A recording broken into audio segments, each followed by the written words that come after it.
Rose is her friends in her class and she loves Miss Alexa. She wants to tell Miss Alexa she loves her and she wants to Zoom with her classroom friends. And I was like, well, it's afternoon. We can't do anything in the afternoon. It was inevitable, but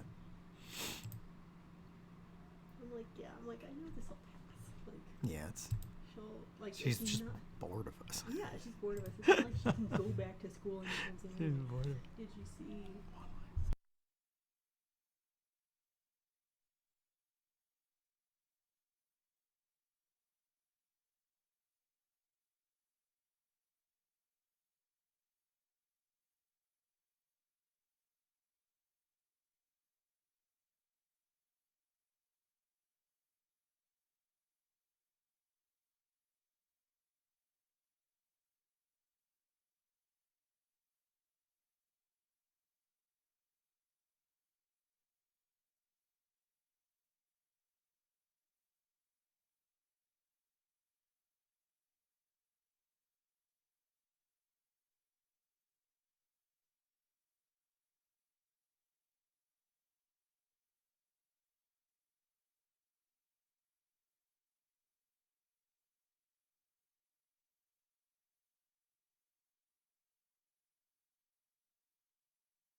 Hey, everybody.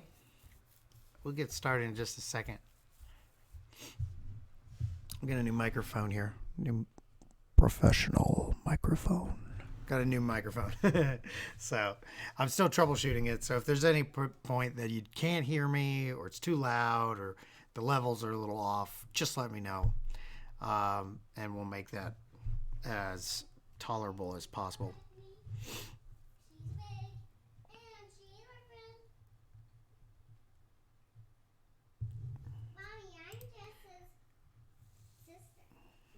And let me know who's in the chat. Say hi, ask questions. I can get you some extra credit for showing up, hanging out.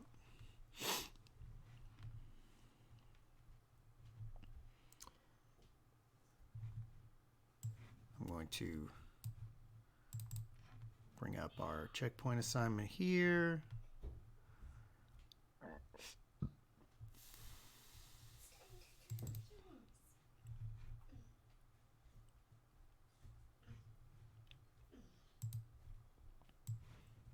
Hey, Daddy. Hey there, Shepherd.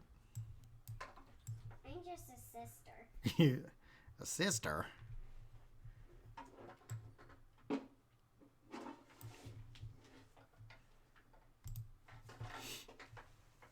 Sister, can I play for? Here, you guys settle in. I would recommend you guys have your own out and ready to go, and maybe work along with me.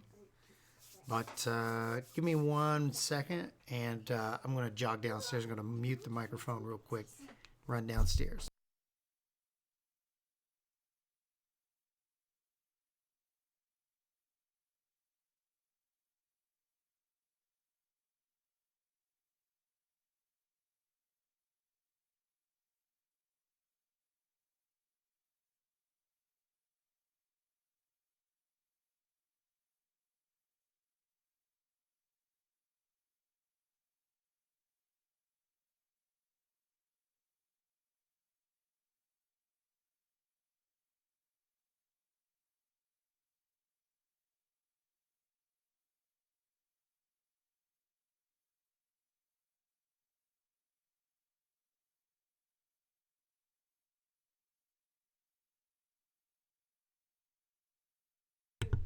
Sorry, I had to run downstairs. I needed something to drink. I got my daughter sitting behind me.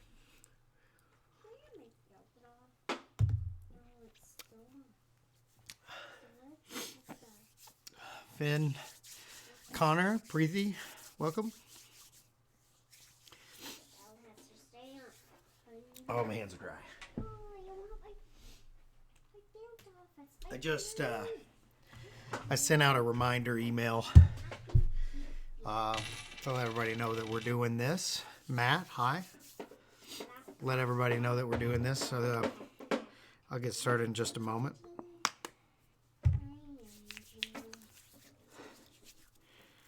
Hopefully with all this hand washing, you guys are moisturizing properly. Man. Oh, man. That's what I got. Not a sponsor. Buddy! Are you doing it? We have a grand adventure going on back here. Just the same her brother.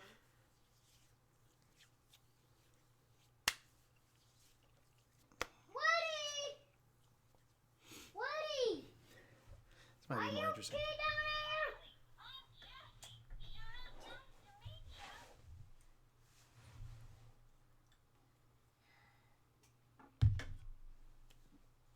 Woody, are you okay? Yes, I am. Are you okay, Jess? Yep. But he gonna fall off the chair.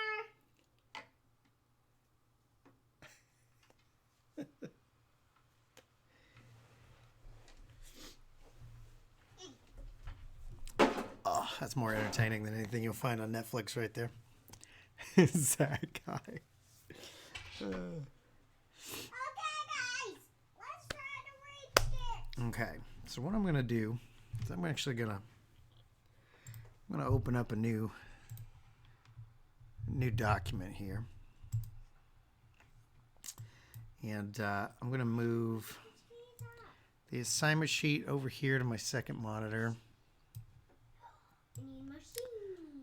That way I can refer back to it. Second monitor is a nice luxury. I'm not going to lie.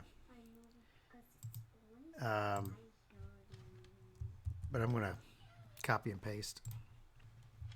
I'm going to copy and paste the template.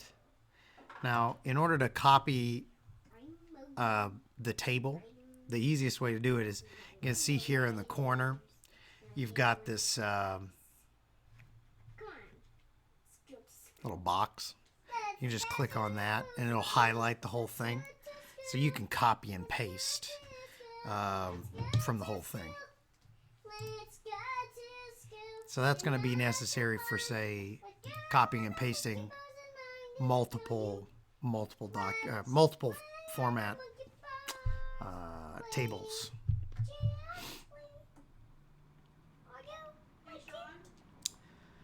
Hmm? Quick thing. We've got a severe thunderstorm warning that's saying Hold on a second. I'm going to mute the microphone. One more second.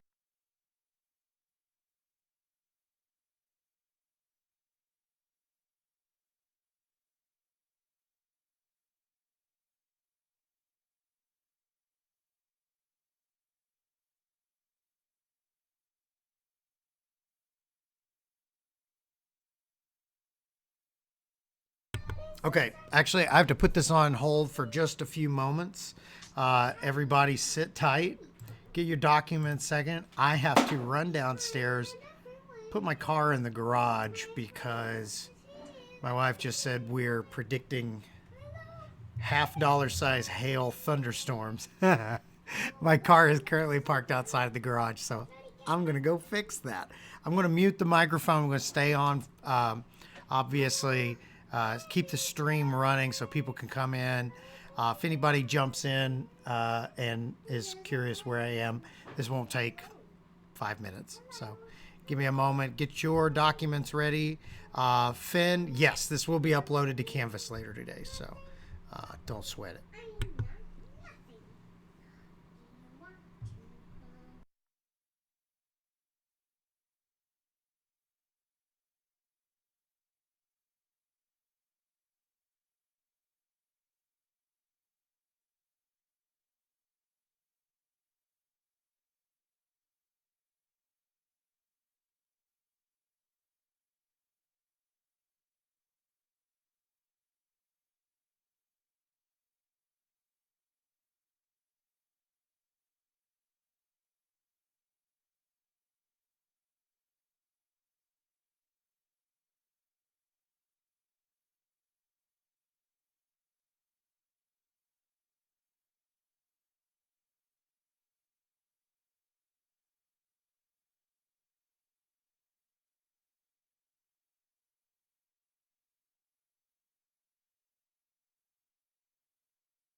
All right, I'm back. Sorry about that. Predicting nickel-size hail, and yet it's nice and bright and sunny outside, so I don't know.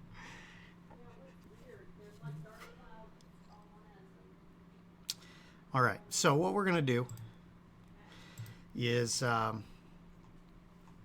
we have our Tallman up, and I also want to bring up my previous checkpoint assignment. Now, something to remind ourselves about with these checkpoint assignments is they are supposed to build on each other. And so what we want to be able to do is actually take our previous checkpoint assignment and use material from that and build from it. Because the Tallman frame is about developing our argument. Some of that may already be in our evidence gathering checkpoint assignment.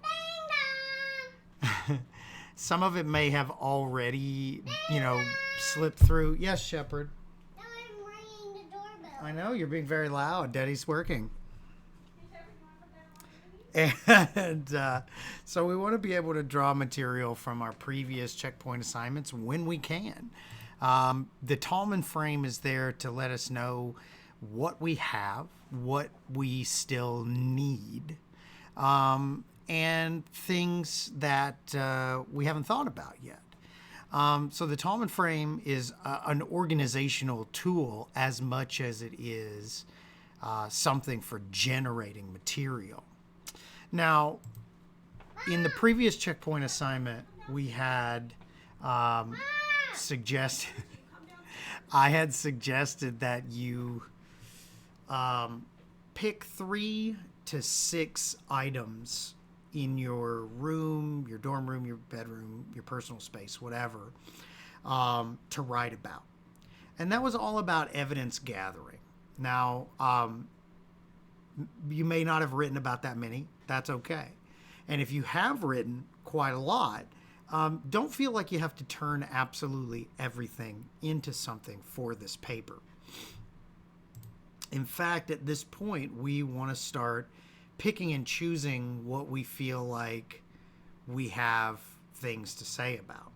Now, last week when I did this checkpoint assignment development workshop on stream, I actually only wrote one example fully. And you can find that example up on Canvas. And I have it right here with me. And in writing even just that one example, I realized that I had quite a lot to say about that one example. Now, thinking about the other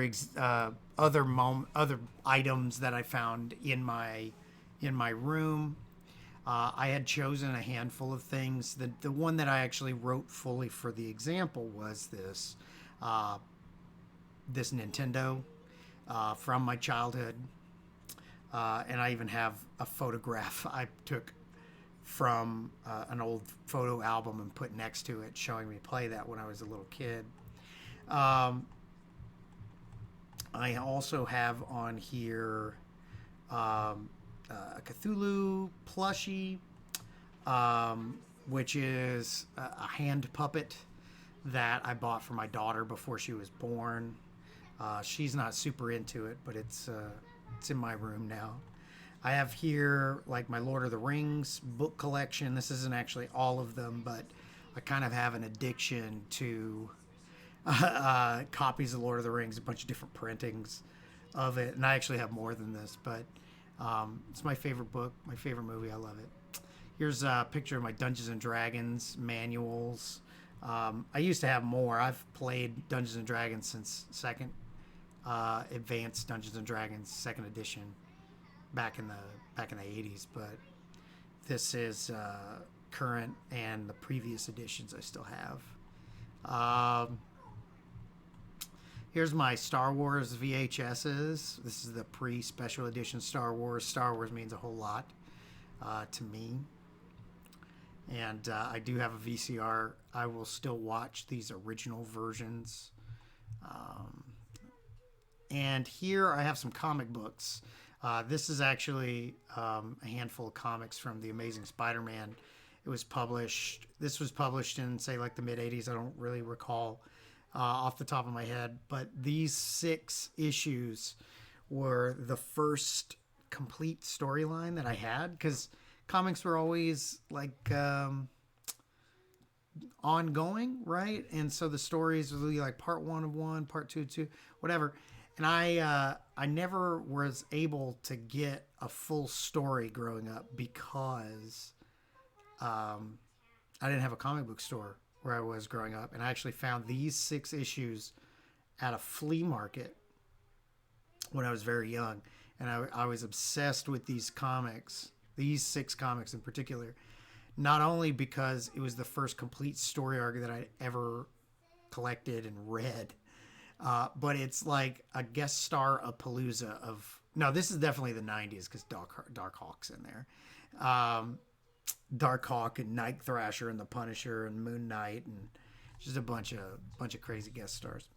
But anyways, developing out those ideas and thinking about these elements here, I've definitely discovered while evidence gathering that it's pretty clear that, this particular item, the Nintendo, is it's almost emblematic of the entire room. It's very clear that nostalgia plays a big part in, what brings me comfort and what brings me happiness in, at my age. I don't think that's terribly surprising, but also having things that I can share with my daughter when she gets old enough to actually enjoy these things also seems to be pretty important. Just looking at these kinds of things, even this is very nostalgic for me. This hardcover Lord of the Rings is my childhood copy. Well, childhood, I guess I was like 13 or 14 when I bought that. Even now, it's weird to refer to my teenage years as childhood, but that is accurate. And so very clearly, a lot of that kind of stuff matters. And I actually did fairly recently realize something about my personality that was very obvious, that I still enjoy as hobbies the same things I enjoyed when I was like 8 years old. Like not a lot has changed. and so that's really what this evidence gathering checkpoint assignment is for us to take a step back and think about these pieces that stick out to us, think about what it says to us, and part of it is introspective, part of it is perhaps projecting a little bit onto it. Either way, that's okay, because what we need to do at this point is move forward to our Talmud frame and actually think about specifically what it is that we're arguing. So the checkpoint assignment, the checkpoint assignment sheet does cover that in detail. What I've already given you here, the idea that now we're actually piecing together parts of our argument. As I say in the checkpoint assignment sheet, the Talmud frame's asking us to think through all major aspects of argumentation. We have overall thesis claims, which we want to write here in our Talmud frame.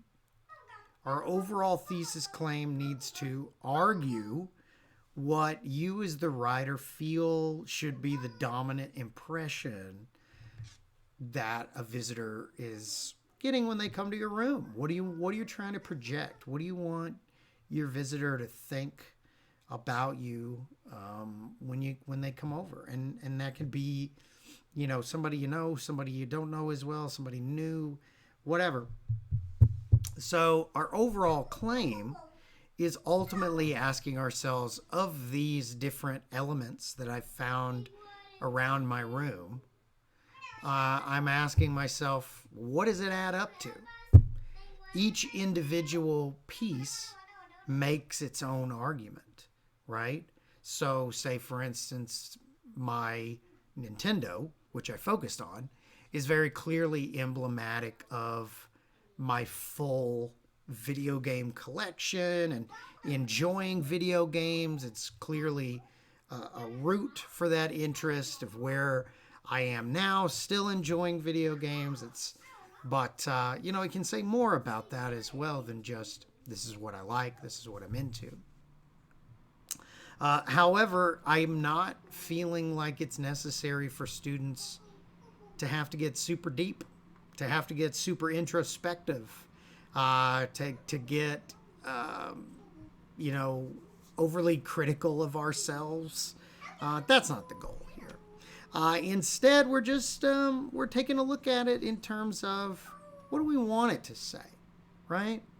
And so when we're writing our overall claim, we are thinking about what these individual elements are adding up to. And so when we're actually crafting a thesis or a central claim, something that we will develop and refine next week. This is still a note-taking assignment. This is still an organizational, conceptual assignment. But ultimately our claim is asking us here, what does this all add up to? So let's start there. My overall claim is, ultimately that I think that my room projects that my personality and my interests are very much rooted in nostalgia and childhood. That's where I'm at right now. It doesn't have to be anything more complicated than that. I'm very much driven by nostalgia. I obviously think that childhood experiences, childhood culture are important because other than teaching writing classes, I teach children's literature. My entire career, aside from first year writing, is actually all about childhood. It's rooted in childhood. And so that seems to be the major thread from all of mine. So what the major thread that you find in all of yours is obviously going to vary wildly. And even if it is a thesis that you're crafting that's merely saying, these are the things I like, these are the things that I'm into, what's the common theme, what's the common thread? Because thinking about it in terms of, personal space, we create a personal space to bring ourselves comfort, to bring ourselves security, and ultimately to be a reflection of ourselves. Now, in the original assignment sheet, I gave you a number of resources in the bibliography that we can draw from that make similar claims that we can utilize in our paper. And I'm going to teach you how to utilize those once we get through these first few weeks where we're just idea generating, brainstorming. Then we're going to get into the nitty gritty of actually writing this paper. But for now, the Tallman frame is there to help us organize those ideas into something that's going to make the rest of the process much, much easier. Zach asks, so do we do a Tallman frame for each of our personal items? Yes. There was some confusion in the initial checkpoint assignment sheet. That wasn't clear enough. So I actually sent out an announcement yesterday that I had updated that. So if you go to the checkpoint assignment on Canvas, you'll find the updated version that is obviously the same assignment, the same expectations. I've just further clarified some things so that people are clear on what this is actually all about. So ultimately what we're actually doing is we need one central claim to serve as our thesis statement, but we need multiple items from our room that we've chosen to highlight that contribute to the thesis or the dominant impression. And each individual item is likely to project its own impression of who you are, what your values are, but the central claim is what all of those things mean together. So for each of our reasons, so for each reason, they require development in and of themselves: grounds, warrants, conditions of rebuttal, etc., etc. So you want to copy and paste the frame template for every item that you're going to focus on in your paper. Now, not every item that you wrote about in your previous checkpoint assignment has to make it into the final paper. That was for brainstorming. Not everything works. Maybe you have less to say about some than others. And it's okay to cut those. It's okay to cut those and say, you know what, I'm not going to spend the time on it.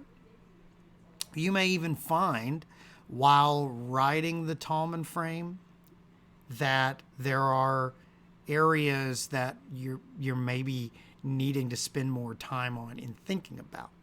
And that's what we're going to be doing over the next few days as well. So I hope that answers your question, Zach. I do want one central claim, but your reasons, each reason would need its own checkpoint or need its own Tallman frame. So I can copy this. I can just hit the enter key down here and I can paste another one. I can paste another one, right? As many as you need.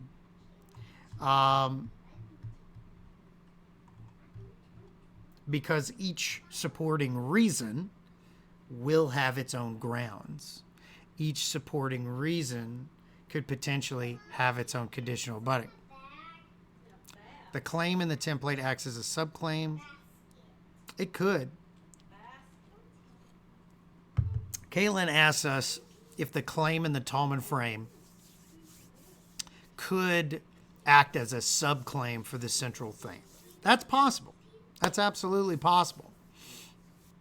So you could have the same central claim, because of course, if I think about it in terms of how I'm utilizing those items in my room as supporting reasons, I think my room projects that my personality and my interests are very much rooted in nostalgia and childhood, because the items that I've chosen are a Nintendo from my childhood. My Dungeons and Dragons manuals, something that I've played since childhood. My comic books that I've had since childhood, right? And so ultimately, that can be part of it. However, you can also suggest, say for instance, that each item in your room serves as grounds for your thesis claim. So let me show you that. Now these are alternatives. These are possibilities.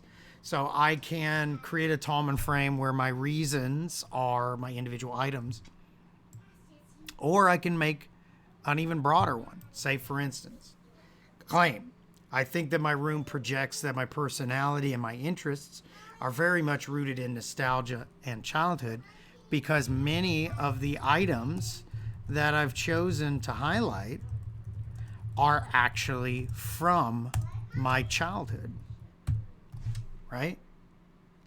And then my grounds, what I'm using to actually support that, could potentially be those items in and of itself.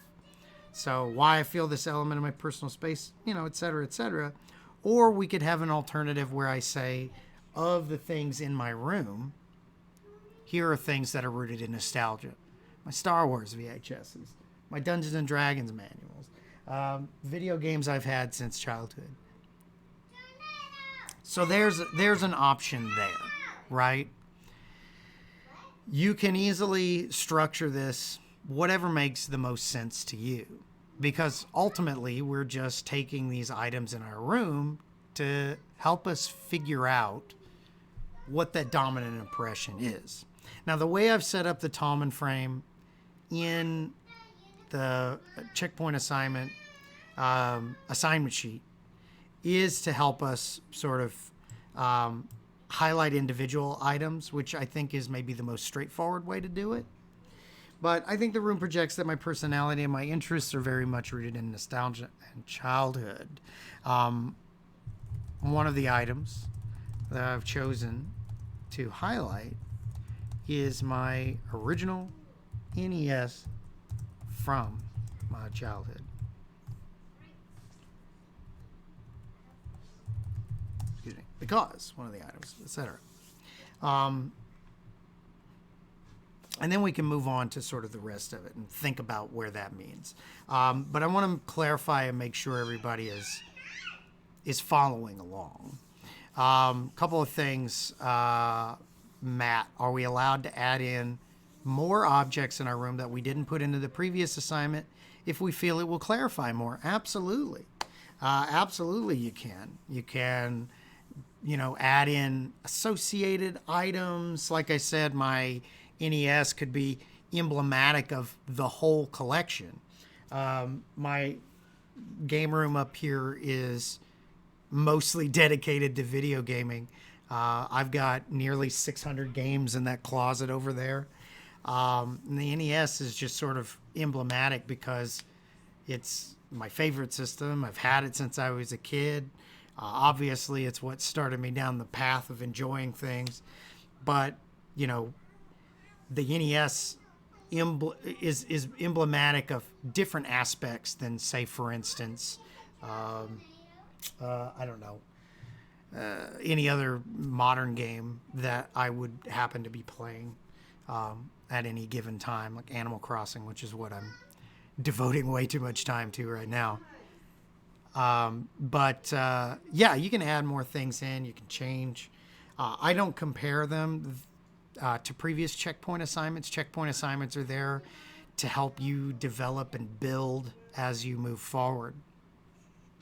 And given the circumstances that we're in, given the almost improvisational nature of the class, this moving forward, I have less concrete sort of ideas about what that final paper is going to look like beyond the foundational sort of construction methods of essay writing, which we'll get started in next week. Everything we've been doing so far since spring break has largely been dedicated to brainstorming, gathering our ideas, working through the process of actually developing what we want our argument to be. And so as long as your argument is following those basic guidelines, i.e., that you are making an argument that your room is projecting a certain thing about you, how you go about proving that, how you go about illustrating that, there's a lot more leeway than there would have been with the proposal. Purely because the proposal was a professional technical document and we were working with very specific types of outlines and outcomes, those kinds of things. This essay's purpose is, it's broader than that. Oh, my phone, I just got a tornado warning. Jeez. Like warning as in not. Yeah. Yeah. So there is a tornado warning in Montgomery County until 4:15 p.m. Boy, when it, no pun intended, but when it rains, it pours, huh? I lost my train of thought. Does anybody have any questions? Are we on board so far thinking about this? Other questions? Am I helping illuminate these things, or am I further confusing?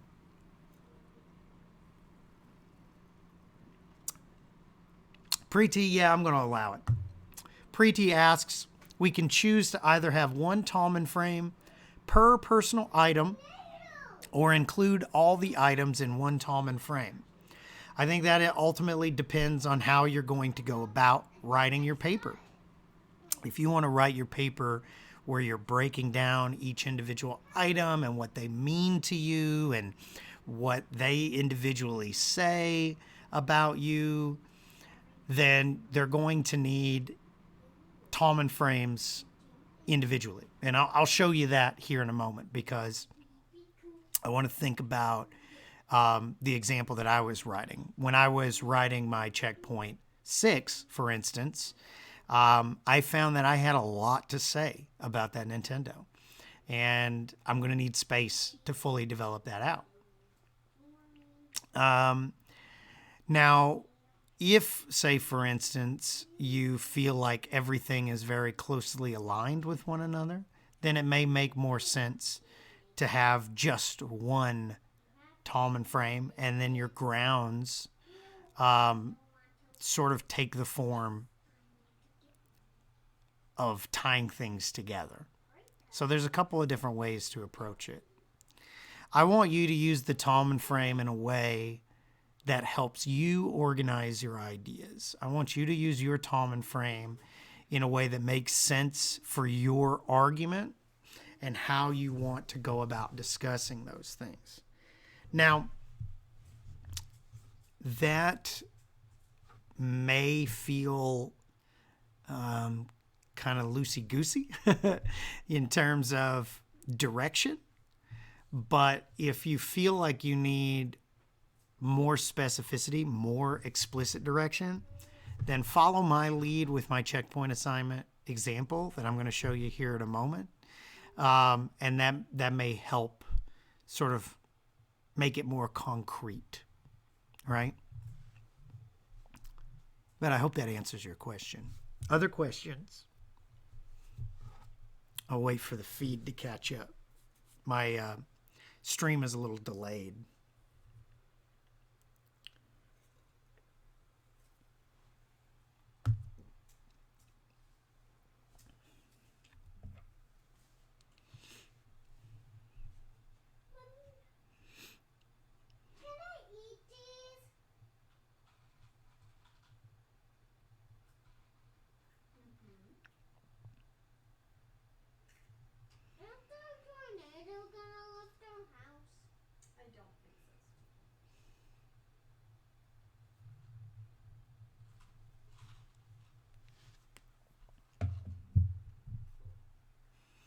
Preeti, yes, it does. Thank you. Good. I'm glad that answers your question. Matt, a little bit of fluidity. You can experiment with how you write this. Yes, that's really one of my goals with this paper.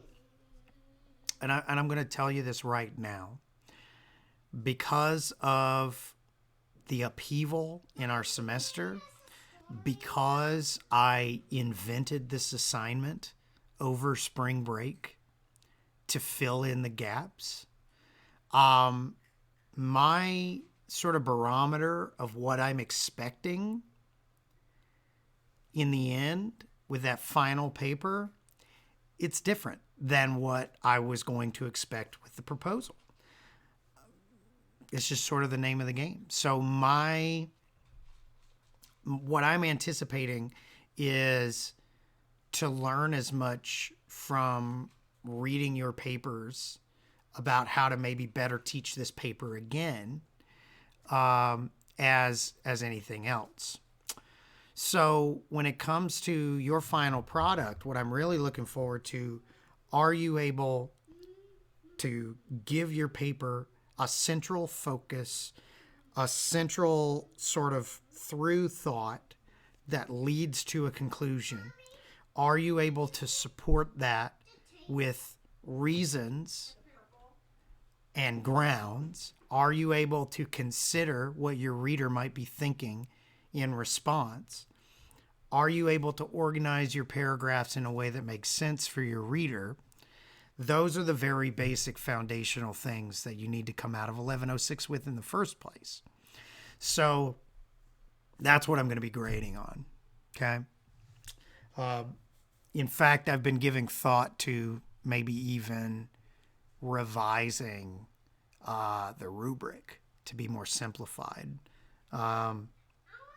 Just because, I mean, we don't have as much face-to-face time, you know? Some people aren't even getting this. They're getting what I'm able to generate and get online. And for some that can feel very unstable and stressful. And I don't blame them. I don't blame them. It's a stressful situation. So we want to make sure that everybody's able to succeed. And I am taking everything to account. So yes, Matt, feel free to experiment with how you write this paper. That's okay. I'm trying to provide any level of rigidity in checkpoint assignments just so people have as clear a path to follow if they don't know what they're doing or they feel lost. But I'm much more open to people finding their own way as long as we wind up in the same spot at the end. If that makes sense.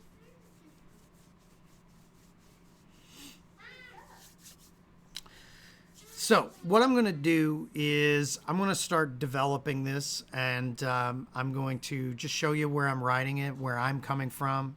Now, just because the way I think, and part of it is because, you know, I'm a teacher, I'm an academic, I over-explain things a lot. In my personal life. Like I have a very measured level of explaining things in the classroom, but if you were to, in your personal life, ask me, hey Sean, what's this thing related to in the most recent Avengers movie? I'm probably going to talk a very long time trying to explain those things. So it's not just the academic in me, it's also the massive geek in me that just gets kind of excited about these things. And so because of that, I'm probably in my final paper going to have fewer individual items that I focus on, but I can always draw in other things as well.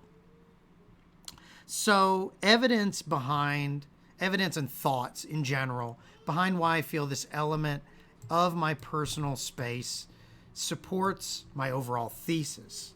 So I'm just looking at my checkpoint from last week, and I can actually, like I said, it's kind of a privilege to have this second monitor up here so I can have it. Might be easier if you like print out your old checkpoint assignments or something like that.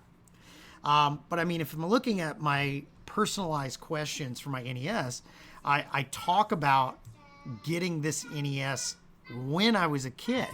And so obviously, if my overall thesis is that the NES is emblematic of everything being rooted in my childhood, well, that has to be one of my grounds.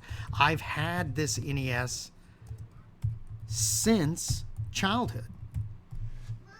Now, ultimately, when I write my paper, I could write an entire paragraph about when I got it, how I got it, how long I've had it, the road it's been on with me. But for right now, my Tallman Frames, I can just write, I've had this NES since childhood. And that's quite some time, right? I still play my NES quite frequently. So not only is it something from my childhood, but because I'm trying to support the claim that my room projects a lot of nostalgia and childhood grounded in my current personality, it's not just that it's sitting on a shelf as something to look at. It's something that I play. It's something that I frequently get enjoyment out of. I still buy games for it quite frequently. If I could, I would have a whole collection. There's a lot of them, and some of them are very, very expensive. So I doubt that's ever going to happen. But I have almost 100 games, and only a fraction of those have I had since childhood.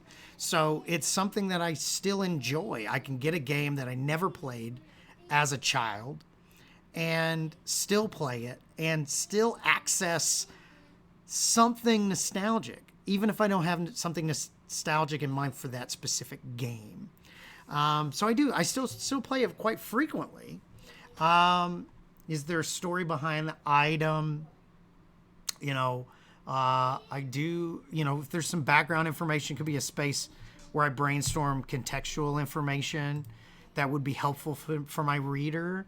I talk about in my previous checkpoint assignment the idea that maybe my generation could be the video game generation almost. Are millennials the video game generation, right? Thinking about all of the cultural touchstones that are coming out of our age range, or something like that, and so on. I'm also interested in thinking about, say, for instance, my NES is one of very few things that I've actually held on to my whole life. I was actually I went through a period in college where I was so stressed out by things, is probably just where I was and my age. And I was like, I need to be more minimalistic. I got rid of so much. I sold it. I gave things away. So, some stuff I just threw in the trash, But of all the things that I sold and got rid of and turned over for new things, the NES I've kept over 30 years. So, very, very interesting. And then also I want to think about it in terms of, I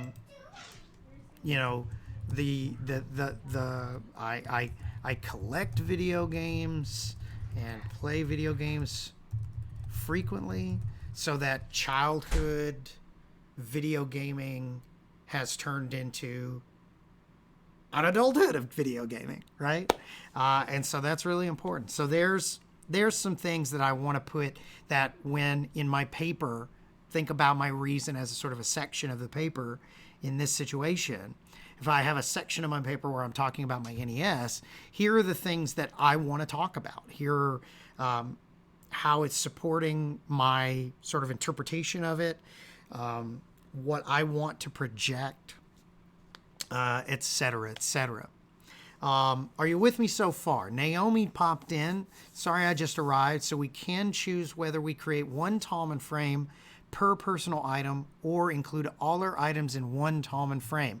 It really depends, Naomi, on how much you want to talk about it. In my example, I'm going to go one Tallman frame per item because I want to get into depth with each individual item. And in writing that paper, I might draw other things in.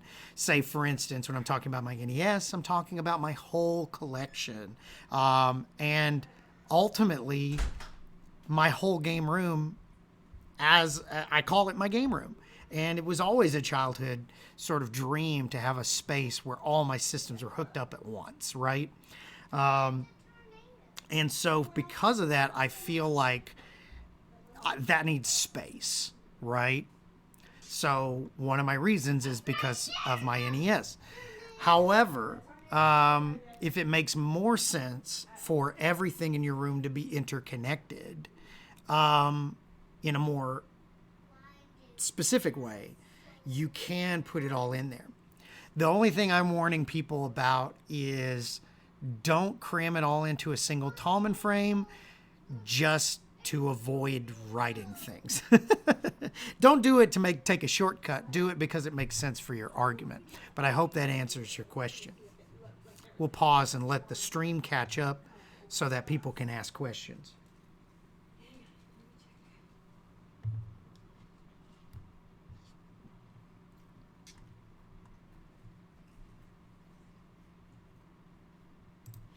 I might even want to put...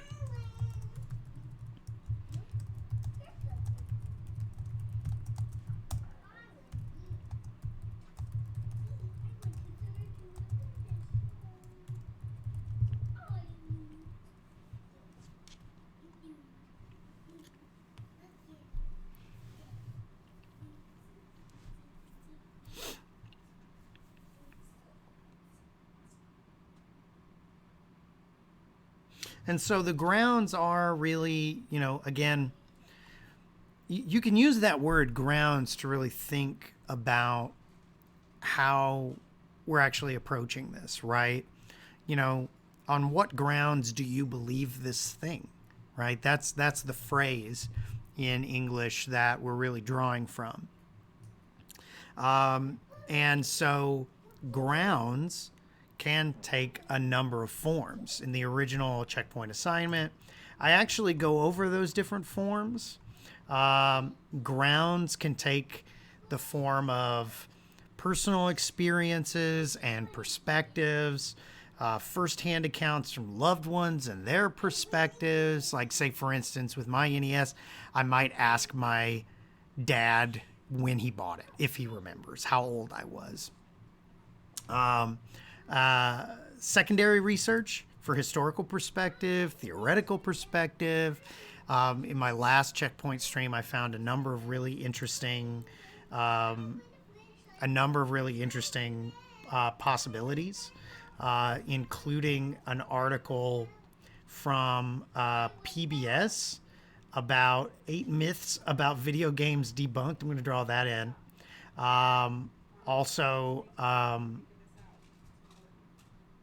Also a few nostalgia-based magazines that I have that often have editorials about why nostalgia is important, why people... This isn't just me. This is a big hobby that people often have. So I think that's maybe an area we can explore in my paper. But yeah, what else? Other questions? I'll let you guys catch up in the stream, see if there are any other questions.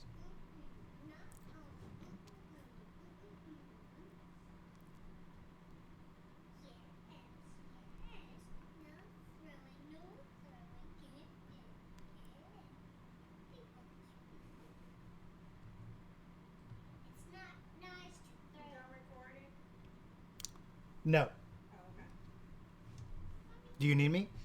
No, I mean, fortunately, it looks based on the radar zoomed in. Like, it is coming straight through Blacksburg. Yeah. But the radar places it missing Merrimack. Okay. So. Well, if it starts storming really loudly, I got to turn all this stuff up, obviously. Yeah. I mean, I'm mainly concerned with we have a skylight and we're on the 3rd floor. That's not. Well, no. Yeah. If there's an actual tornado, that would be. Oh yeah, you're right. I don't think. It is supposed to that portion. The only part that's coming over us is the part that's green. The red portion is farther edge of Blacksburg, like the opposite side we're on. Okay. So thankfully, it even looks like it's going to miss Lewisdale Hospital.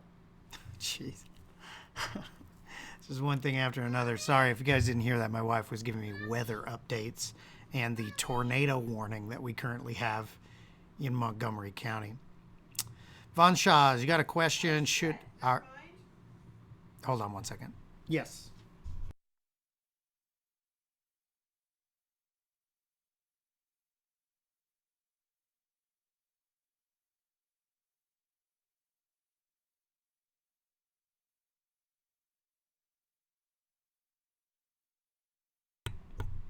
All right, I'm back. Von Shaw's, should our general thesis for each of the Tallman frames be similar? Now, if you break this into multiple Tallman frames, it needs to have the same central thesis claim. The central claim here on our Tallman frames is what claim overall are we supporting? And so if you have multiple reasons for why, then you're going to have the same central claim, but multiple reasons. And so the Tallman frame is set up to actually develop out the reasons. So maybe what's confusing people is that this is in the same box. So I may need to adjust that for future iterations of this. But the paper itself needs to have an overall central claim, and that's what we're looking for.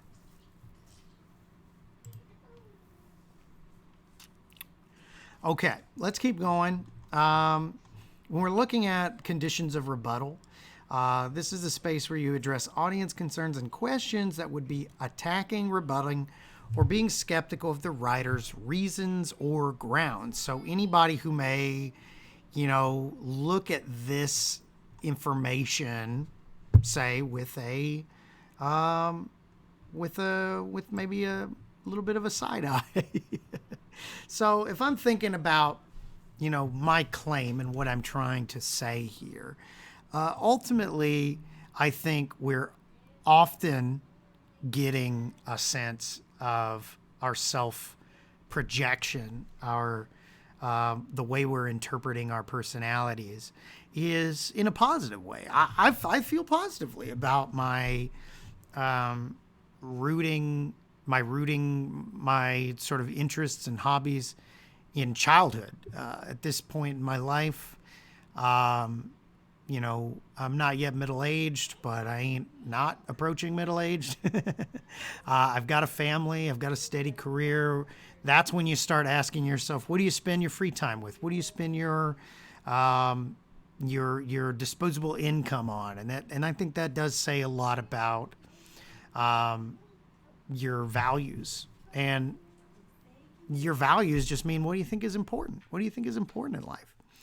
And at this stage, I find it important to me to place an emphasis on comfort, on security, on calm, and to have a space where I can also spend time with my little girl as she grows up, because she enjoys video games too. And so that's the way I view it. But let's think about possibilities of how other people can view it as well.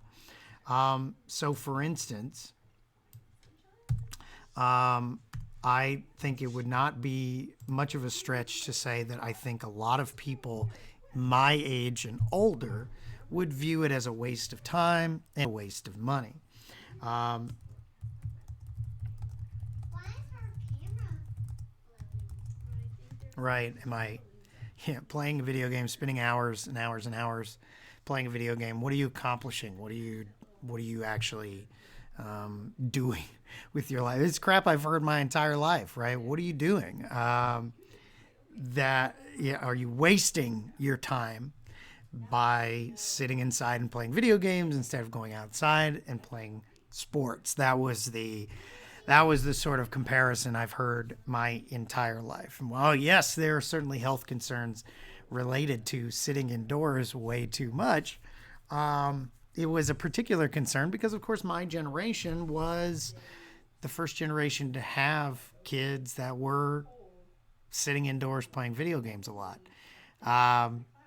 Of course, there were indoors kids before that, but of course, parents like to freak out about the new things. So there's also a let's say a cultural scare, what do we call it? I'm blanking.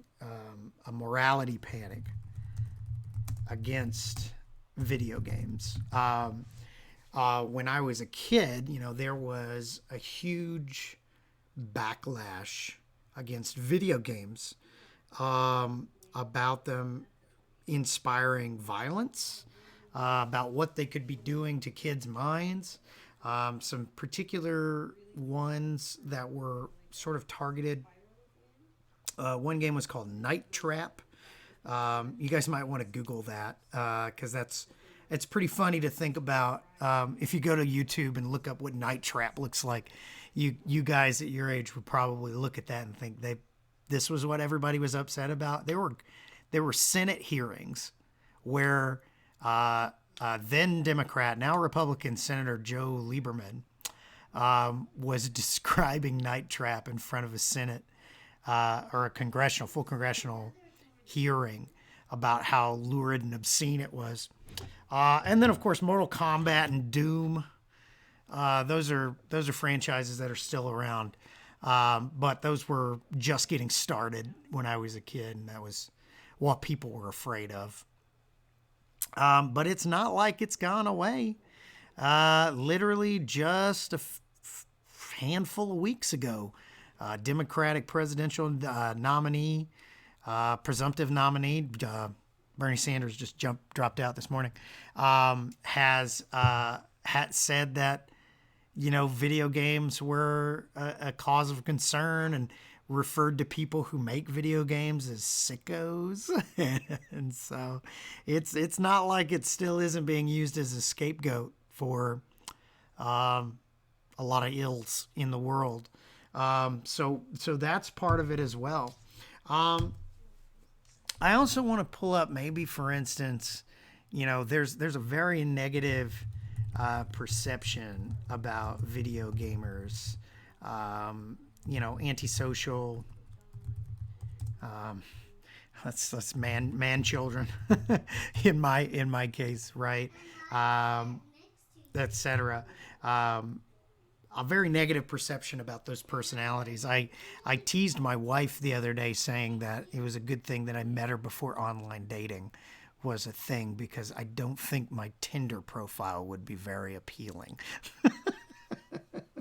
So there are definitely some negative associations to these kinds of things. And so we might want to think about that. I don't know, maybe for instance, if I talk about the collecting aspect, questions about hoarding, maybe like, is it healthy to collect anything? I think some people get kind of skeptical when they see just the volume, perhaps, and they start assuming it's some kind of personality disorder or something. Oh man. But, this is a place where we could potentially place things that we might want to use to rebut these ideas. I want to take a look at some of my things here. Specifically, I have a source here. I'm going to copy and paste this from my previous checkpoint assignment. Ooh, no, text only. No, it messed up my table. I don't like that. I'll just retype it because I don't. Jenkins Henry, Reality Bites, 8 myths about video games debunked.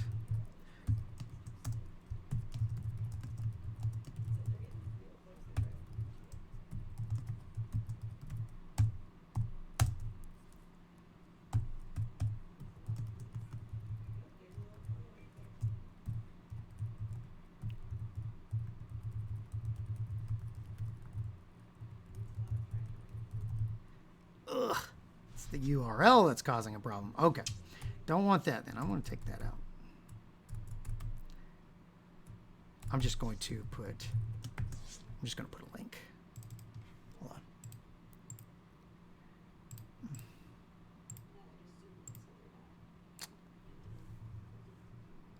Copy link. Can highlight that text. Insert. Where did I lose? I lost it. Insert.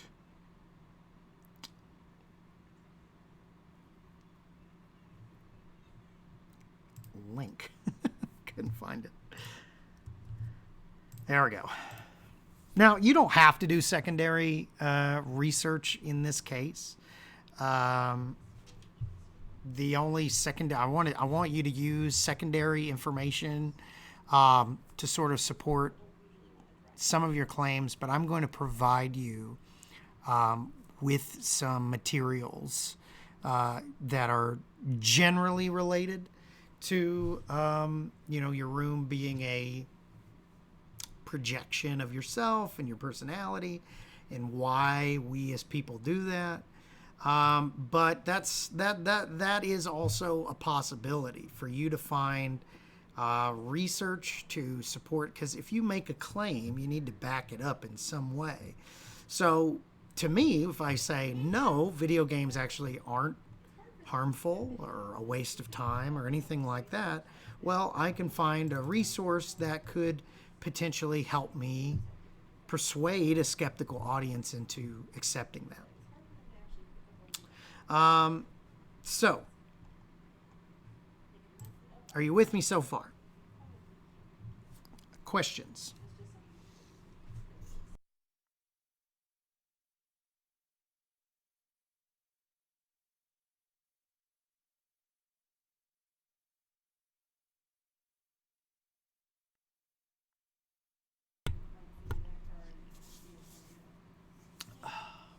Let the stream catch up. It was so cool. And I said to Granny, "Whoa, that's a cool tornado!" And it was so super duper cool.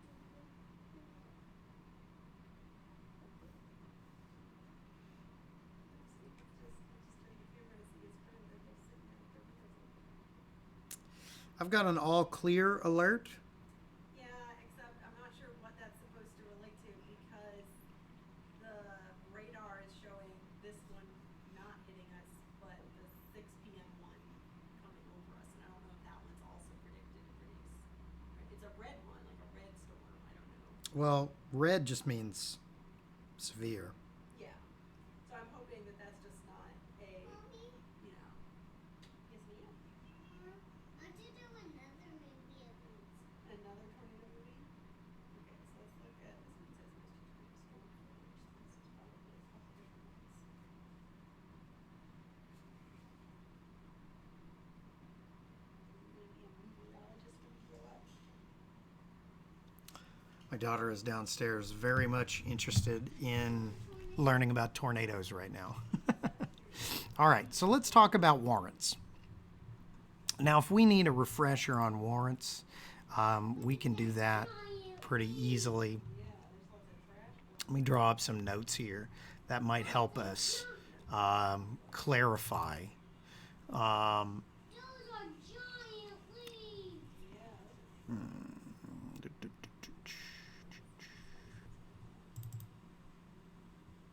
rain. Okay. It's dirt rain. Okay, so I'm actually going to bring up a PowerPoint here. Just to remind us a little bit here. Let's do a slideshow. Practice with warrants. This isn't helpful. Hold on. What's going on? How do I do this? I don't know how to do PowerPoint with... we'll figure this out. I'll figure it out. But anyways, let's talk about warrants. Let's talk about warrants. Remember that all claims rely on underlying assumptions and implied values called warrants. Sometimes our audiences will share those assumptions and values. That can help us find common ground. Sometimes our audiences will not share these assumptions or values, and we'll need an author to provide evidence or backing for why they should accept their values on an alternative warrant that they can agree on. So articulating warrants can be helpful. Now, when we're thinking about warrants, we're thinking about Matt. Yes, you'll be able to watch the rest of the live stream. The whole thing is getting saved and posted on YouTube. So if you have to leave, that's okay. Come back later. Thinking about warrants, we're thinking about values, beliefs, assumptions, expectations, needs, experiences, perspectives, interests, information levels, a lot of things, right? And so ultimately, this can help us sort of start clarifying how to articulate those warrants about ourselves. If we're looking at, say, for instance, something we've put in our room, there is an assumption behind that placement, right? Say, for instance, if I'm putting something in my room, I think it's cool, right? So statements of values. X is a good thing. X is valuable. X is important, et cetera, et cetera.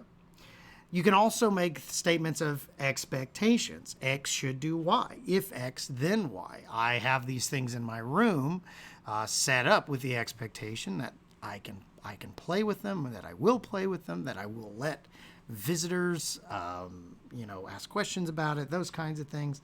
And statements of priorities. X is better or worse than Y. X is more or less valuable than Y. X is more or less important than Y. And so you may want to actually translate that over onto our warrants, right? So let's take a look at, say, for instance, how can we articulate warrants?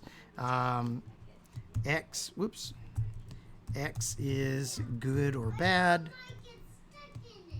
if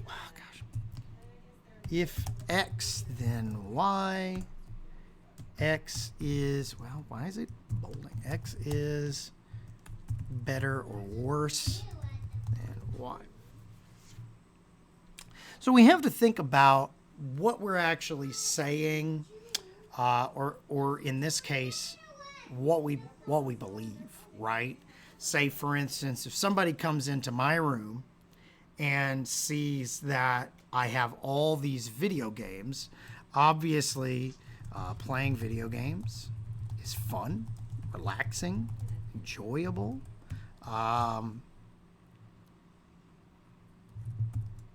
Etc. Right? I like video games. Simple as that. It's probably not hard to tell if you came into my room. Also, if X, then Y. If you like video games, I'd be willing to talk about it. Share that interest, right?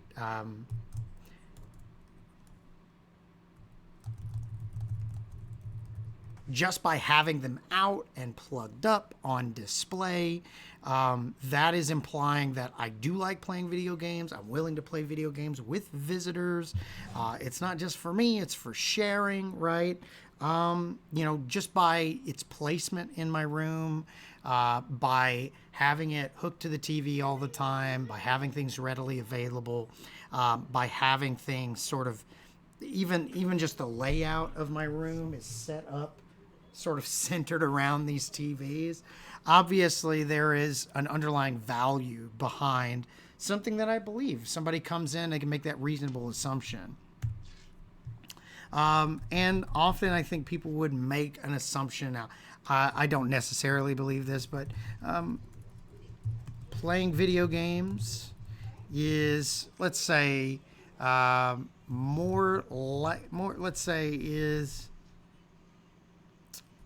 let me rephrase that. I am more likely to spend my free time playing video games than I would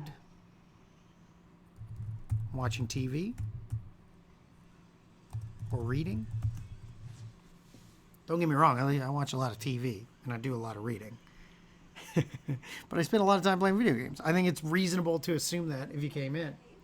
Now, when we're thinking in terms of backing, it is possible to find backing for things that you may feel are, just self-evident. Say, for instance, if I'm talking with somebody who finds video games stressful, for instance, I would need research questions. How can I prove that video games have a relaxing or de-stressing effect on the brain? Right? Video games. How can I prove video games are a communal activity to be shared?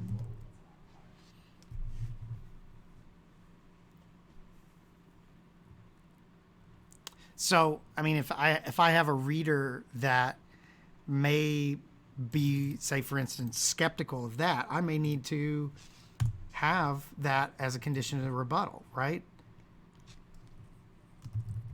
Video games are stressful, violent, and competitive sometimes. But that might be something that they could say, wait a minute, how is that fun? How is that relaxing? How is that enjoyable? You're just getting online and yelling at people. You're, you know, challenging yourself. I'm sure my wife has questioned a number of times how it is that I'm having fun when I'm up here swearing at a video game or something like that. And again, I think I could have a similar one here, even conventional negative perception about video gamers that they're antisocial.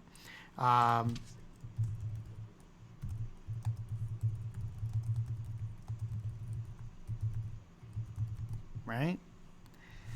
I might need to think about that. I could probably address both of those at the same time. Conditions of rebuttal. More likely to spend my free time watching video games than with TV.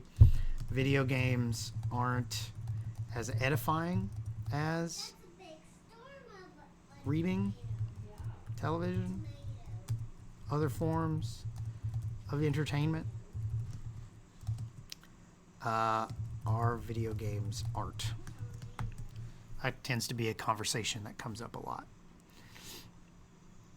So a lot of that can be brought up as well. Let's take a look at some things. How can I,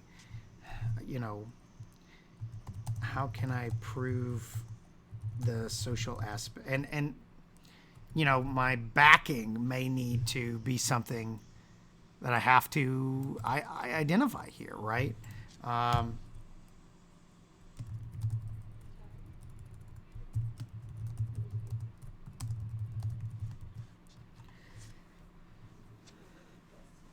lot of conversation that could come out of those, right? I'm thinking about it in terms of my value systems, what assumptions I'm making about somebody. When I go into somebody's house and I see a video game system, I think, oh, cool, that's something that we might have in common. We could play together, we could do together, right? That kind of thing. If, somebody else comes into someone's house with a video game, they may be thinking, boy, he hasn't grown up yet. What about, because there's a lot of negative kind of stereotypes about it. And so when I'm organizing my argument in my Tallman frame like this, I'm seeing that as a common thread. I'm thinking about by organizing my thoughts this way, what is it that I'm actually going to be talking about in my paper?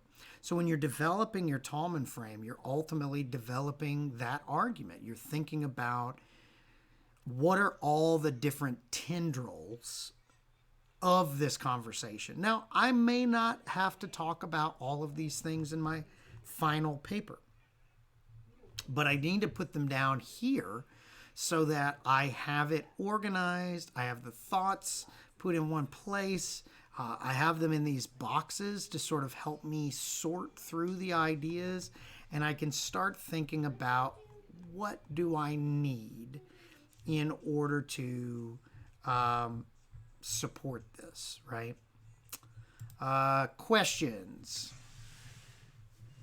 New asks, are we allowed to add in more objects since some items may be easier to write about for the assignment? Yeah, absolutely.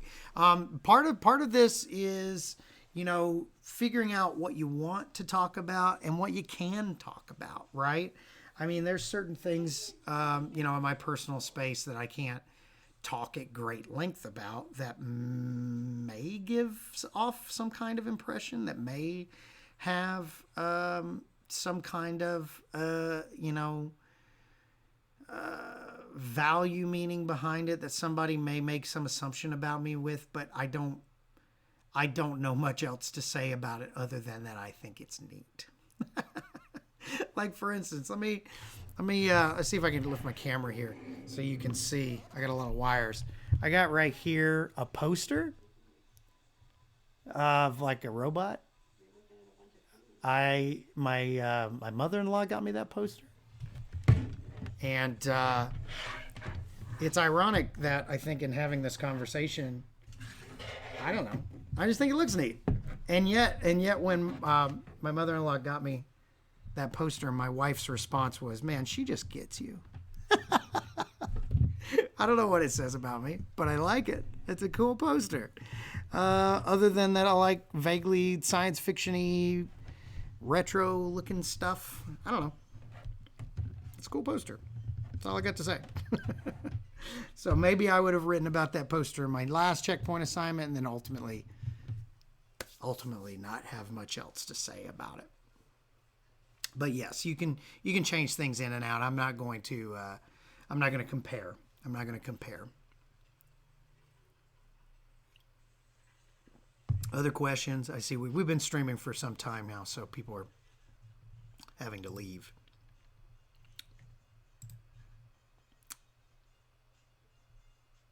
And we'll wrap up here if there aren't any more questions.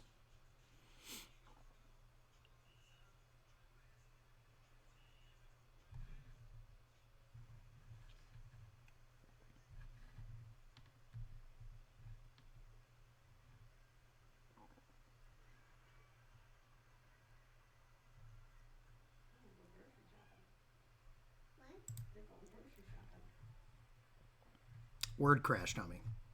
Nobody's not listening. I know, they're not doing a good job lining up. There we go. It crashed on me. Any other questions?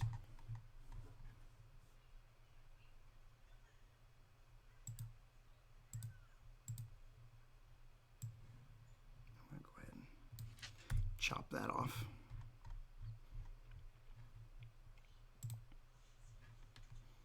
I'm going to post this online. This video will also be available, so if anybody else has any additional questions, just shoot them to me via email, and we can work on this for the next few days.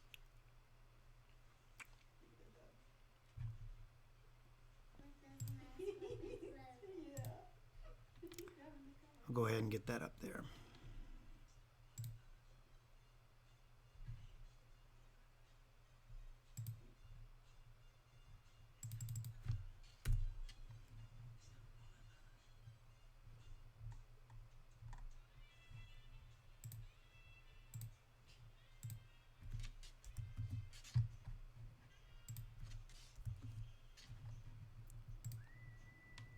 All right, folks, we'll wrap it up.